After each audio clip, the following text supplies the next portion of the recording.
The Sixth Extinction, An Unnatural History by Elizabeth Kolbert. Picture yourself as a biologist wandering through the misty rainforests of Panama. You're tracking one of nature's most stunning creatures, the Panamanian golden frog. This brilliant taxicab yellow amphibian is so beloved, so steeped in folklore as a symbol of good fortune, that locals print its image on lottery tickets. For years you could stroll along certain streams and count thousands of them basking on the banks.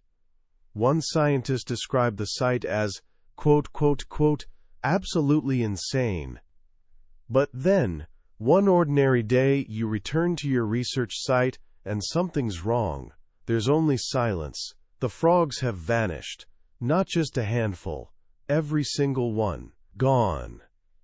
Hoping it's just a fluke, you pack up and head to a new site farther east. The frogs there look healthy and vibrant. Relief washes over you, and then it happens again. That eerie silence follows you like a shadow. Some mysterious plague is tearing through the jungle, erasing amphibians faster than anyone can comprehend. Racing against an invisible clock, a team of scientists hatches an extraordinary plan. They'll gather every golden frog they can find, creating a living ark to preserve the species before it blinks out of existence. But there's a problem. Their new lab isn't ready.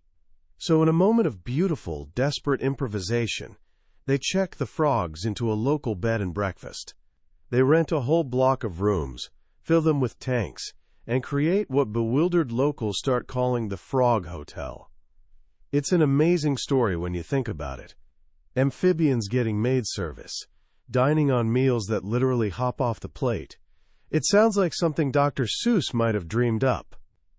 But beneath this charming, almost absurd image lurks something far darker and more profound. This is the story of a planetary crisis unfolding in real time, right before our eyes. Today, we're exploring a book that tears back the curtain on that crisis. The Sixth Extinction, An Unnatural History by Elizabeth Kolbert isn't just another nature book. It's a Pulitzer Prize-winning work of journalism that captures a turning point in Earth's history. Kolbert, a staff writer for The New Yorker, circled the globe for this project. From Amazon rainforests to the Great Barrier Reef, from Andean peaks to caves in upstate New York, piecing together a narrative that's simultaneously thrilling, terrifying, and deeply human. This isn't simply about dying animals. It's about the entire sweep of life's history and the unprecedented role that one species, ours, has come to play in it. By the end of our journey today, you'll understand not just what a mass extinction is, but you'll see the invisible forces driving one right now. You'll realize that the story of the Sixth Extinction isn't happening somewhere distant and abstract. It's happening everywhere. And we're all characters in it. Our story opens with an idea. An idea so obvious to us now that we teach it to kindergartners, but so revolutionary that for most of human history, nobody could even imagine it. The idea of extinction. For centuries, humanity's greatest minds, stretching back to Aristotle, believed in a perfect, unbroken, great chain of being. God created the world, the thinking went, and every creature occupied its appointed place. To suggest a species could simply vanish was like suggesting a link in that divine chain might break. It was unthinkable. Heretical, even. So when bizarre, enormous bones started surfacing in fields and quarries across Europe and America, people had to get creative with their explanations. Those colossal teeth? Obviously they belonged to the giants mentioned in the Bible.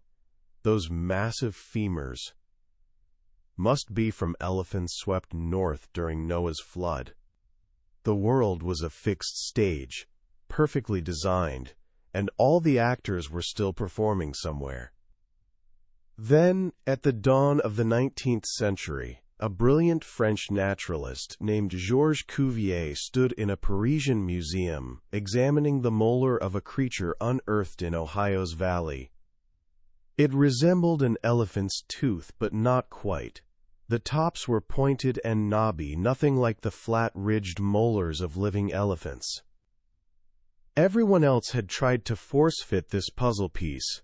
They called it an elephant, a hippopotamus, some strange hybrid. But Cuvier, armed with unmatched anatomical knowledge, did something revolutionary.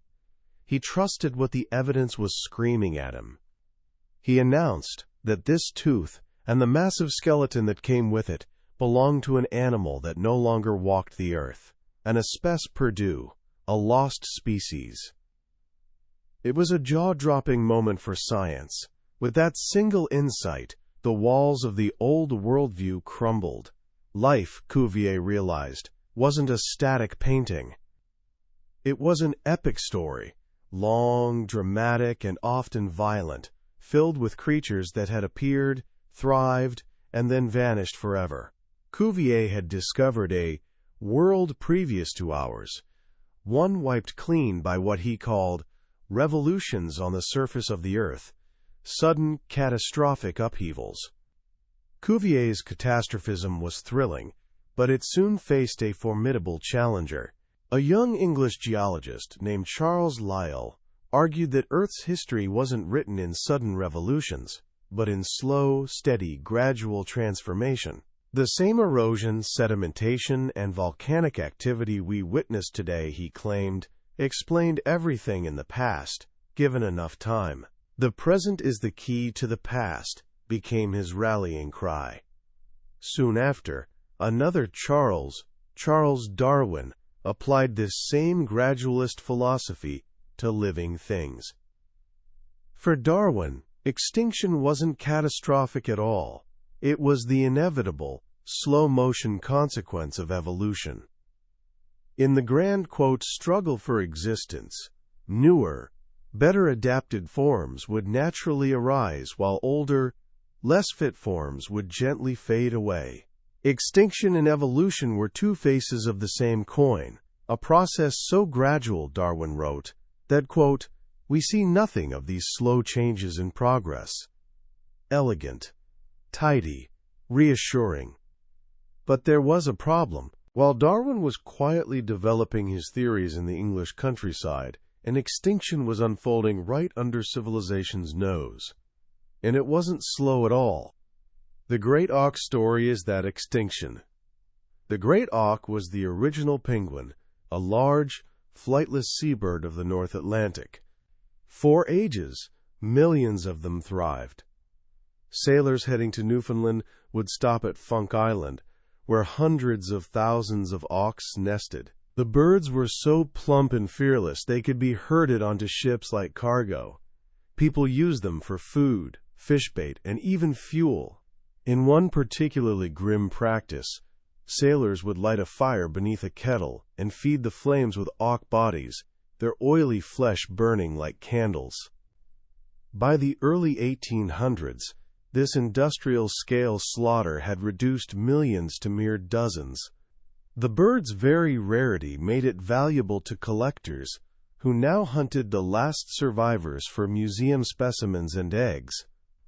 In June 1844, on a desolate volcanic rock off Iceland's coast, 3 fishermen rowed ashore. They found the very last known breeding pair of great auks. They cornered the birds, strangled them with their bare hands, and, noticing their single egg was cracked, abandoned it on the rocks. Just like that, a species that had existed for millennia ceased to exist. This wasn't slow, gradual fading. It was sudden, violent, human-caused annihilation. It didn't fit the neat gradualist picture. It looked disturbingly like one of Cuvier's catastrophes. For over a century, science wrestled with this tension. The mainstream view remained Darwinian. Change is slow, extinction is life's gentle background music. The fossil record, with its jarring gaps and sudden disappearances, was dismissed as deeply flawed. Darwin himself described it as a history book, with most pages torn out. Then, in the 1970s, another earth-shaking discovery arrived. It came from a thin layer of clay in a gorge near Gubbio, Italy. A young geologist named Walter Alvarez was studying limestone cliffs there when he noticed something strange.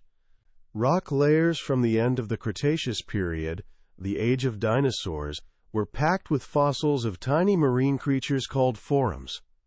Then, right at a specific boundary, there was a half-inch layer of clay, completely barren. Above that clay, the forams that reappeared were totally different and much smaller. It looked like something catastrophic had happened. But what? Walter brought the puzzle to his father, Luis Alvarez, a Nobel Prize-winning physicist at Berkeley, known for his wild ideas. Luis suggested a clever way to determine how long that clay layer took to form. Earth constantly receives microscopic cosmic dust containing a rare element called iridium. The longer the clay took to deposit, he reasoned, the more iridium it should contain. They sent samples to a lab for analysis. Months later, the call came. Something was seriously wrong with the clay. The iridium levels weren't just high. They were astronomically high. This wasn't the result of slow cosmic drizzle. It was the signature of something enormous and extraterrestrial. After considering various theories, they landed on a truly wild idea. 66 million years ago, an asteroid 6 miles wide had slammed into Earth. The impact released energy equivalent to 1 million of humanity's most powerful hydrogen bombs. It blasted debris and iridium around the entire globe, turning day into night, plunging the planet into a prolonged impact winter, and transforming ocean chemistry. They'd found the smoking gun. Cuvier had been right all along. Catastrophes do happen. The dinosaurs, ammonites, and plesiosaurs hadn't slowly faded away. They'd been obliterated on the worst day in life's history. The asteroid discovery was a paradigm shift. It forced scientists to acknowledge that history isn't always a slow, straight line. Instead, it's long stretches of relative stability, punctuated by moments of absolute chaos. Which brings us back to those golden frogs in their hotel rooms. The discovery of past catastrophes opened our eyes to a present one. We began to realize that we, one peculiar species, had become the asteroid. The story Elizabeth Kolbert tells in The Sixth Extinction chronicles her journey to the front lines of this new, human-made catastrophe. What she discovers is that we're not wielding a single weapon of destruction. We're unleashing multiple catastrophes simultaneously. Let's return to the frogs. What was that mysterious plague sweeping through the rainforest? It turned out to be a fungus, a chytrid fungus, specifically, now known as Batrachochytrium dendrobatidis, or BD for short. It's a psychrophile, a cold-loving fungus that attacks amphibian skin, disrupting their ability to absorb electrolytes, and essentially causing fatal heart attacks. But where did it originate? The fungus appeared on multiple continents, Central America, South America, Australia, all around the same time. Natural dispersal couldn't explain this. The only answer is that we moved it. One theory suggests BD spread globally with shipments of African clawed frogs, which were used in pregnancy tests during the mid-20th century. Another points to North American bullfrogs, exported worldwide for frog leg cuisine. Either way, the underlying story remains the same. By shuffling species around the world, in ship ballast water, airplane cargo bays, our luggage, and on our shoes, we're undoing millions of years of geographic isolation.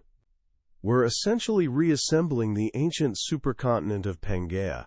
Kolbert calls this the New Pangaea. This global reshuffling is like planetary Russian roulette. Usually, an introduced species fails to establish itself. But occasionally, you get a bullet in the chamber. A species freed from its native predators and competitors. a phenomenon called enemy release, can explode with devastating consequences. We've seen this with the brown tree snake in Guam, which devoured almost all the island's native birds. With zebra mussels in North America, clogging waterways and collapsing ecosystems. And now we're seeing it in our own backyards with bats. Just years after the frog crisis emerged, biologists in upstate New York discovered thousands of dead bats. Their noses were covered in strange white fuzz. Another fungus, Geomyces destructans, also a cold-loving psychrophile. It was almost certainly carried from Europe by a tourist exploring caves. European bats, having evolved alongside this fungus, are largely resistant. But for North American bats encountering it for the first time, the interaction proved catastrophically deadly. The fungus irritates them during hibernation, causing them to wake and burn through precious winter fat reserves. They fly out into frozen landscapes desperately searching for insects that don't exist, and they starve to death. The death toll now numbers in the millions. The little brown bat, once among North America's most common mammals, now faces extinction. The new Pangaea isn't just bringing species together. It's tearing ancient relationships apart, forever. But this is only one pressure we're applying. Kolbert then takes us to a world becoming not just more connected, but chemically alien. She travels to a tiny island off Italy's coast, Castello Aragonese. There, volcanic vents on the seafloor pump carbon dioxide bubbles directly into the water, creating a natural laboratory. As you swim toward the vents, the water's pH drops, becoming more acidic, and as you swim, the world transforms. Far from the vents, the sea teems with life, barnacles, mussels, sea urchins, corals. But approaching the acidic water, life begins dropping away. Barnacles disappear. Mussels vanish. Sea urchins are gone. The few remaining limpets have shells so thin they're nearly transparent, literally dissolving in the water. Right beside the vents, the vibrant ecosystem has collapsed into a green, slimy wasteland, inhabited only by jellyfish and algae. What you're swimming through, Kolbert explains, is our ocean's future. For 2 centuries, we've been pumping billions of tons of carbon dioxide into the atmosphere. The oceans have absorbed about a third of it, fundamentally changing marine chemistry. It's often called global warming's equally evil twin, ocean acidification. The oceans are acidifying faster than anything seen in the last 300 million years. This spells catastrophe for calcifiers, organisms that build shells or skeletons from calcium carbonate. This includes corals, clams, oysters, and countless plankton species forming the base of the entire marine food web. For these creatures, building shells in acidic water is like trying to construct a house while someone steals your bricks. It requires more and more energy, until eventually the water becomes so corrosive their shells begin dissolving.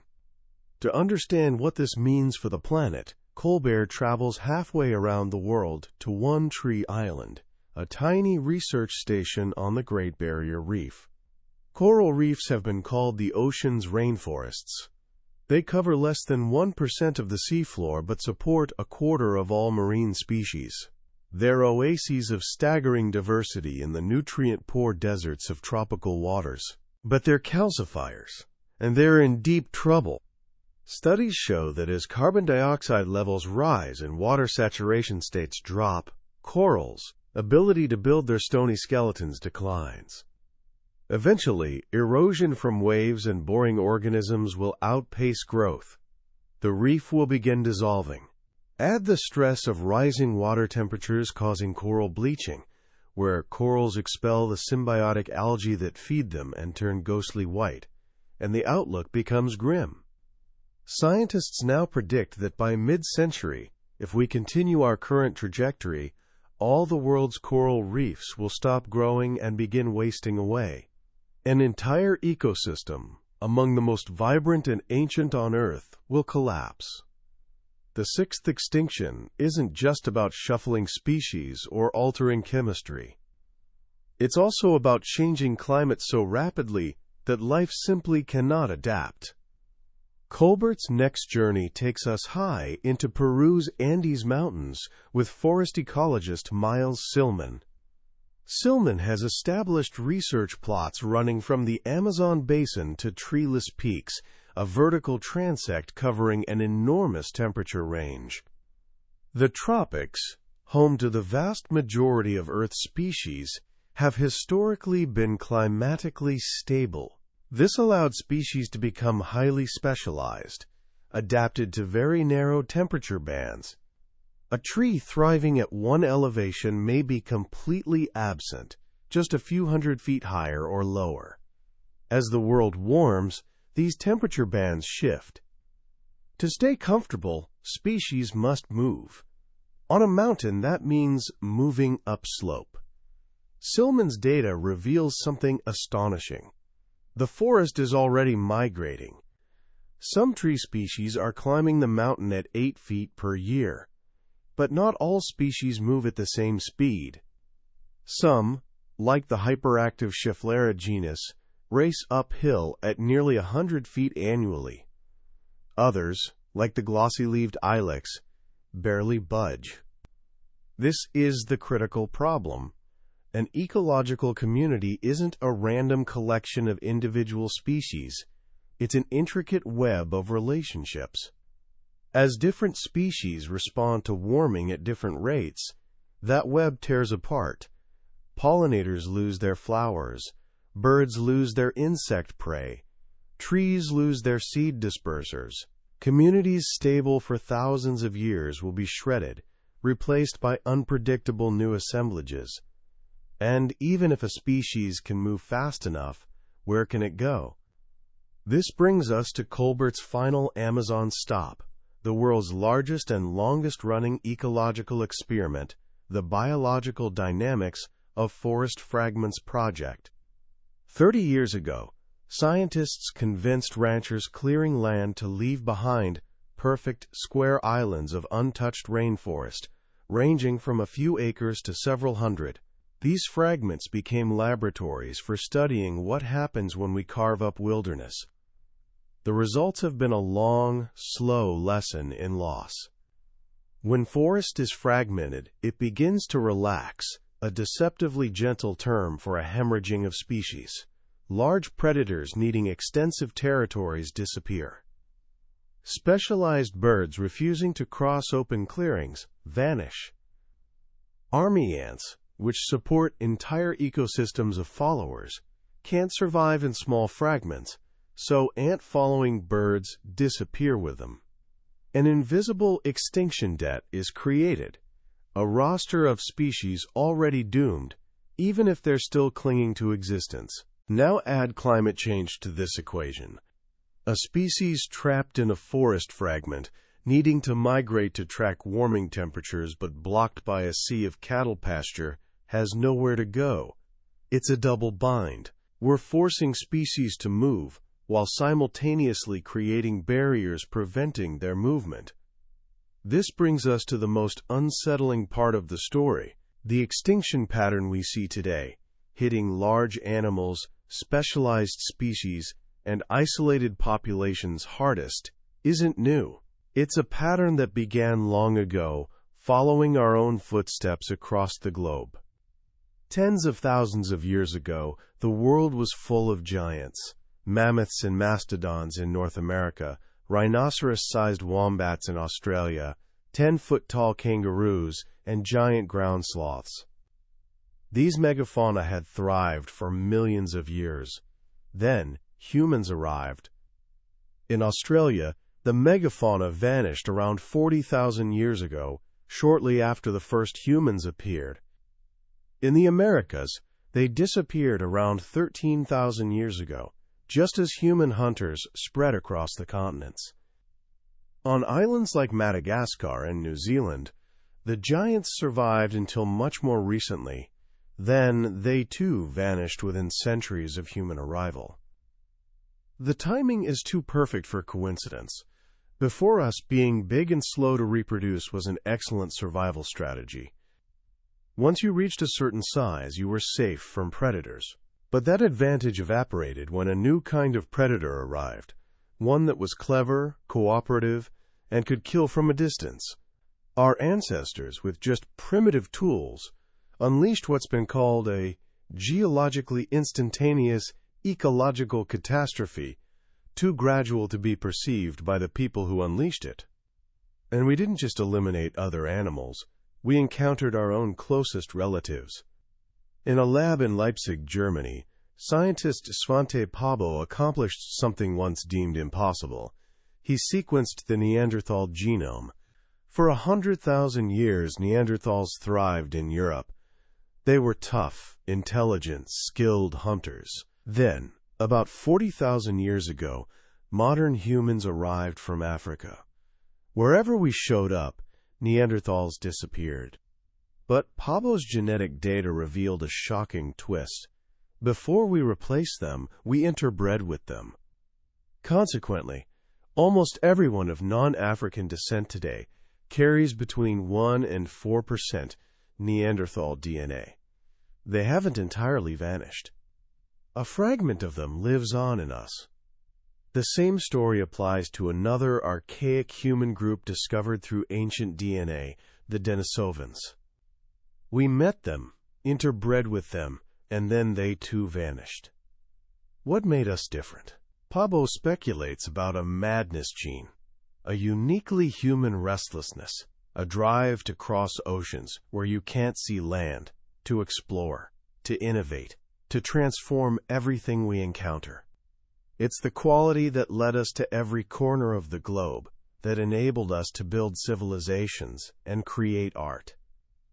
And it's the same quality now remaking the world in our image, and in the process, undoing the magnificent, resilient 3.5 billion year history of life. The book's final scenes are both heroic and heartbreaking. We meet Suchi, a Sumatran rhino at the Cincinnati Zoo, one of fewer than 100 left alive. Scientists work tirelessly to help her conceive through artificial insemination, a process involving hormone shots and an arm-length glove. We meet Kinohi, a Hawaiian crow, one of the last of his kind, all now in captivity. He shows no interest in other crows, so a biologist must try to manually stimulate him in the desperate hope of collecting sperm to save his species from oblivion. These are acts of profound compassion. We're willing to perform artificial stimulation on crows and ultrasounds on rhinos to prevent the extinctions we're causing. We're a species that's both the agent of destruction and its witness, capable of profound short-sightedness and profound empathy. This is the paradox of the Sixth Extinction. It's not an event we're watching from the sidelines. We're the authors, the actors, and quite possibly among the victims. The legacy we're creating isn't written in stone or books, but in the permanent alteration of life's very fabric. Reading The Sixth Extinction is powerful, humbling, and, I'll admit, unsettling. Elizabeth Kolbert doesn't write with anger or preach with judgment.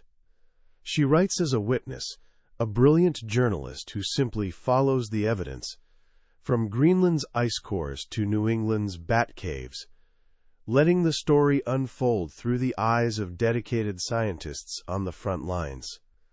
And what story does she tell?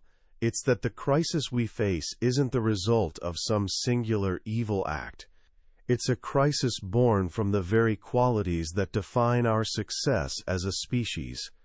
Our ability to cooperate, to innovate, to transform our environment, our madness, as Svante Pääbo called it, is the engine of the Anthropocene, this new geologic epoch of human dominance. We didn't set out to cause a mass extinction, but we are. The book's most profound lesson, for me, is about the power of rate. The world has been warmer than today. The world has had higher carbon dioxide concentrations. But the change is happening now. The rate at which we're pumping carbon into the atmosphere, the speed at which we're moving species around the globe, are, as far as we can tell, unprecedented in Earth's history. Life is resilient, but it adapts on an evolutionary timescale. We're changing the rules on a human timescale, and many species simply can't keep pace. So what do we do with this knowledge? It would be easy to sink into despair, to feel the problem is too big, too complex, too far gone. But that, I think, would be the wrong conclusion. This book isn't a eulogy, it's an alarm call, a call to awareness. And awareness is where action begins. So here are a few things to consider. First, learn to see the invisible connections. The phone in your hand, the food on your plate, the electricity powering your screen. They're all tied to these global systems. Burning fossil fuels isn't just an abstract concept. It's actively changing ocean chemistry. The global trade bringing us cheap goods is the same force moving fungi, snakes, and mussels across continents. Understanding these connections is the first step toward making more conscious choices. Second, recognize the value of wilderness. The forest fragments in the Amazon teach us something crucial. Nature isn't just a collection of resources for our use. It's a complex, interconnected system that supports itself and us. Protecting large, intact wilderness isn't a luxury. It's a necessity. It provides the resilience life needs to weather change. Find a local park, nature reserve, or conservation group in your area. Support them. Help protect the fragments in your own backyard. Finally, don't lose your sense of wonder. Kolbert's book is filled with loss, yes, but it's also filled with incredible creatures. Ammonites with snowflake-like shells, frogs the color of sunshine, birds with backward-pointing feet in their folklore. These are the products of millions of years of evolutionary artistry. To lose them is to lose part of the world's beauty and mystery. We're the first generation to understand the magnitude of what we're losing. We're also the last generation with a chance to do something about it. That was a summary of The Sixth Extinction by Elizabeth Kolbert. We've touched on the major themes and stories today, but a summary is just a map. The real journey happens when you walk the territory yourself. The book itself is a masterpiece of storytelling, filled with details, characters, and moments of quiet revelation that can't be captured here. If any of this has sparked your curiosity or concern, I urge you to pick up a copy. It's not just a book to be read. It's an experience to be absorbed, one that will permanently change how you see our planet and our place on it. You can find a link to the book in the description below. Also, if you found this journey valuable, please consider subscribing and leaving a comment. It helps us continue exploring the great books that shape our world. Let's keep learning and growing together.